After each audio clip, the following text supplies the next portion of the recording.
What's happening, guys? So I did this video in kind of reverse, where I kind of showed you what I was doing at first, and now I'm going to explain it. First, I wanted to take advantage of the nice December day that we're having right now.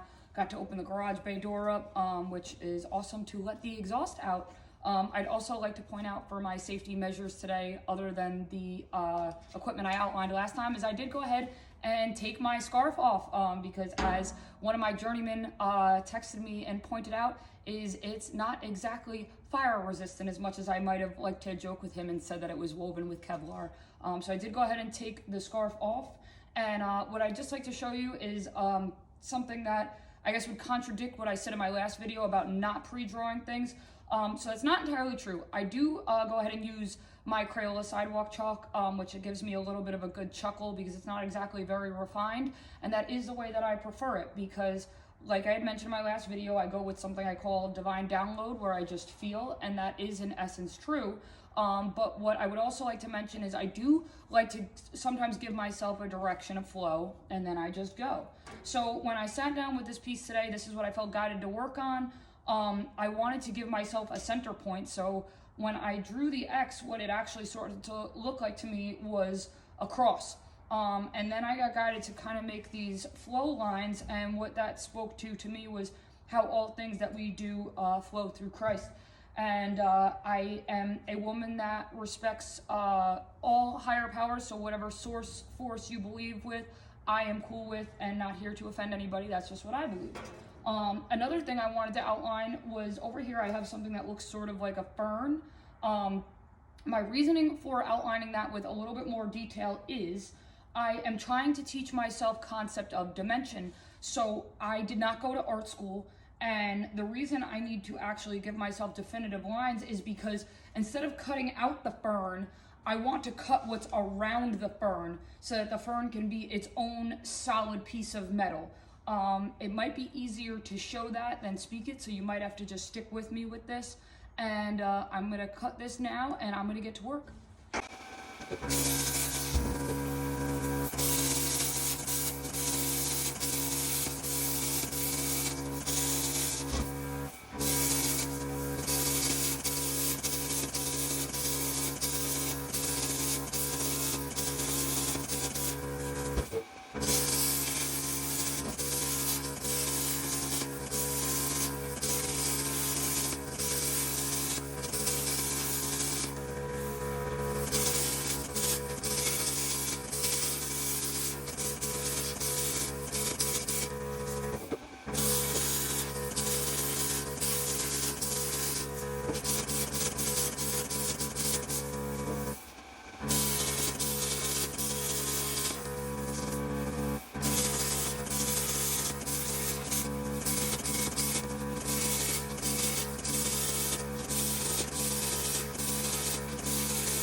Alright, so this is the part of the video where I kind of give you a little bit of a progress. So see, this is kind of like the guideline that I did on this side, and I just came in with the grinder. That's why it's kind of got that silvering effect there. I am, at this juncture, going to just give myself a basic outline.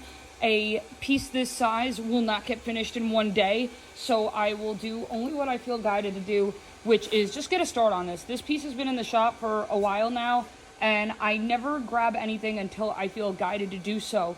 And I felt guided to speak on this part in particular.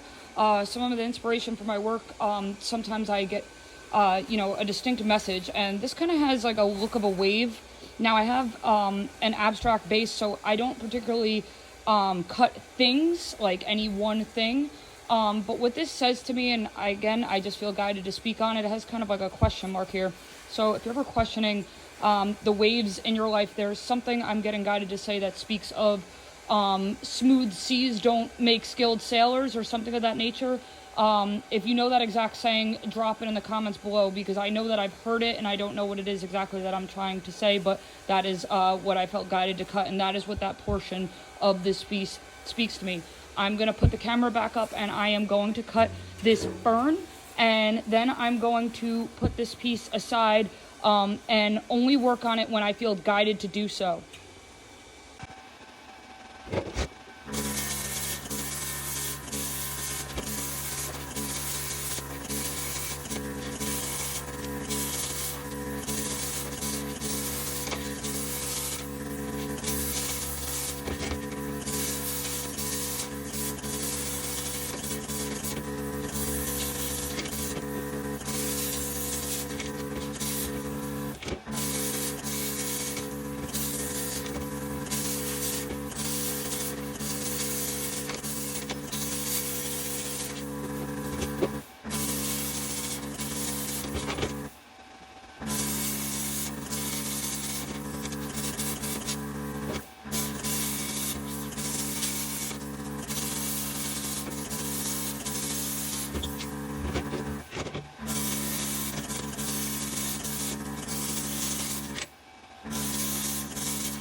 All right, so I went ahead and got this fern cut out. So now, as I was talking about concept of dimension, what's mildly challenging in what I do is figuring out the negative space, like what is getting cut and what is actually staying. That is why, like I'd mentioned, I had pre-drawn this, and I did get a little cutting crazy, and I went ahead and cut out that outline. I just wanted to show what happens if I don't grind it down. It gets a little bit of a texture on it that is called slag. And this is just a little touch that I've done as of late. It is my initials. This was my mother holding me. Let's not mention the threats that were mentioned if I didn't start autographing my pieces. But it is not is exactly as easy as painting something on there. So getting a little bit better at this. And again, just wanted to share this process with you. I'm going to quit rambling on. What I will say is I'm going to stop this piece just for today, but I won't let too much time in between pass, because what will happen is if you let weeks and weeks go by, the same artist that started here will not be the same artist by the time you get over to there. So I want there to be a consistency to the piece.